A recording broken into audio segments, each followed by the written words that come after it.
सनातन धर्म में दान का विशेष महत्व है। कालांतर से वर्तमान समय तक 4 पुरुषों की गिनती महादानी पुरुषों में की जाती है। ये 4 पुरुष क्रमशः राजा बलि, राजा हरिश्चंद्र, महर्षि दधीचि और सूर्यपुत्र कर्ण हैं। सूर्यपुत्र कर्ण के दान की चर्चा तीनों लोकों में थी। ऐसा कहा जाता है कि महादानी योद्धा और सूर्यपुत्र कर्ण प्रतिदिन सूर्य उपासना के बाद दान दिया करते थे। उस समय बिना किसी हित के कर्ण वचनानुसार दान देते थे। उनकी इस महानता के चलते श्री कृष्ण उन्हें महादानी कहते थे। भगवान श्री कृष्ण कहते हैं, कर्ण दानी नहीं बल्कि महादानी है। उन्होंने दान देते समय कभी अपने हित की परवाह नहीं की है। एक बार जब भगवान श्री कृष्ण ने अंग प्रदेश के राजा कर्ण से दान मांगा तो सूर्यपुत्र कर्ण ने उन्हें अपने सोने के दांत तोड़कर भगवान को अर्पित कर दिए थे। इस महादान के चलते भगवान श्री कृष्ण ने उन्हें 3 वरदान दिए थे। उनमें एक वरदान मरणोपरांत कर्ण के अंतिम संस्कार का था। अति दान देने के चलते उनकी मृत्यु भी हुई। हालांकि उनका नाम इतिहास के पन्नों में स्वर्णिम अक्षरों से लिखा गया है। वर्तमान समय में भी लोग सूर्यपुत्र कर्ण को आदरपूर्वक पुकारते हैं। लेकिन क्या आप महादानी कर्ण के दान की कथा जानते हैं? आइए जानते हैं। कर्ण के महादान की कथा महाभारत युद्ध में कर्ण कौरवों का सेनापति था।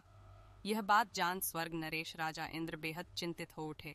उन्हें पता था कि जब तक सूर्यपुत्र कर्ण के पास कुंडल और कवच है, उन्हें कोई परास्त नहीं कर सकता है। यह जान इंद्र साधु रूप धारण कर महादानी कर्ण के पास पहुंचे। उस वक्त राजा कर्ण सूर्य उपासना कर रहे थे। सूर्य उपासना समाप्त होने के बाद कर्ण ने साधु से मिलने का औचित्य जानना चाहा। उस समय साधु ने कहा, आपकी चर्चा तीनों लोकों में है। सभी कहते हैं कि वर्तमान समय में आप सबसे बड़े दानी हैं। आपको राजा बलि और राजा हरिश्चंद्र के समतुल्य माना जाता है। मुझ पर विपत्ति आन पड़ेड़ी है। आप अपना कुंडल और कवच दान कर दें तो मेरा भला हो जाएगा। राजा कर्ण ने तत्काल कवच और कुंडल साधु को दान कर दिए। सूर्यपुत्र कर्ण के दान से प्रसन्न होकर राजा इंद्र अपने रूप में प्रकट हुए और वरदान मांगने को कहा। कर्ण ने कवच और कुंडल दान देने के बाद राजा इंद्र से अमोघ अस्त्र मांगा। कर्ण ने यह वरदान अर्जुन को परास्त करने के लिए मांगा था। हालांकि महाभारत युद्ध के दौरान दुर्योधन के कहने पर अमोघ अस्त्र का इस्तेमाल घटोत्कच पर कर दिया। महादानी कर्ण की हार का यह प्रमुख कारण रहा।